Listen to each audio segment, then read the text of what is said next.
এরকম সিদ্ধ খাবার খেতে তোমাদের কেমন লাগে? আমার কিন্তু দারুণ লাগে খেতে, এটা অনেক বেশি মজা হয়। শুক্রবারের দিন আমরা পাহাড়িদের মতো সিদ্ধ খাবারের আয়োজন করেছিলাম, সেটা আজকে ভিডিওতে শেয়ার করব।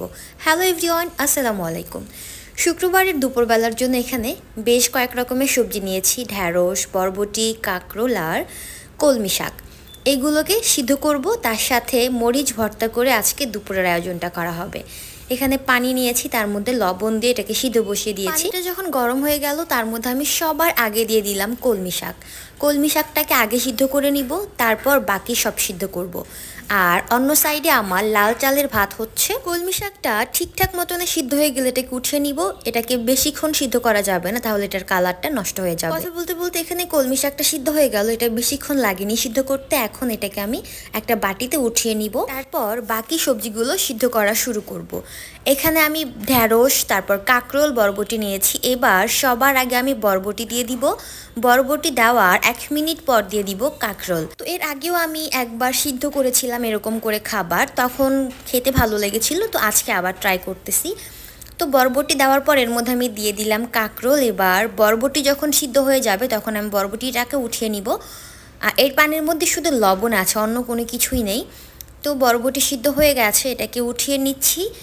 তারপর যখন কাঁকরোলটা সিদ্ধ হয়ে যাবে তখন কাঁকরোলটাকে উঠিয়ে নিব এবং সবার শেষে দিব হচ্ছে ঢ্যাঁড়স। খুবই অল্প সময়ের মধ্যে আমি আজকে দুপুরে রান্নাটা শেষ করতেছিলাম, আর সব কিছু সিদ্ধ হতে এত বেশি সময় লাগেনি। অল্প সময়ের মধ্যে মোটামুটি সব কিছু সিদ্ধ হয়ে গেছে। তো কাঁকরোল তোলা শেষ, এখন হচ্ছে এটার মধ্যে ঢ্যাঁড়স দিয়ে দিচ্ছি।